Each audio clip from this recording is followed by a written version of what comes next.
Mr. Low-Tech here. Another beautiful day. A little smoky, but then again, it ain't California, it's Oregon. So the fire ain't so bad.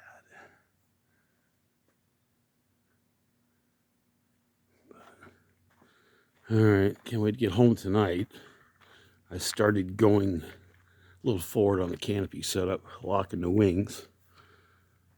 And this is probably going to be the best way to attack this, is just attaching the wings together, because then I can run the canopy right up from here all the way up.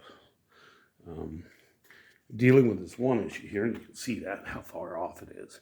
For some reason, that wing has moved, but this side is perfect.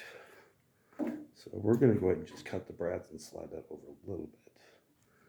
But, yeah, it's definitely taking shape. I've been looking forward to putting the canopy on this sucker. Actually have the cockpit set up for it. Get that windscreen up.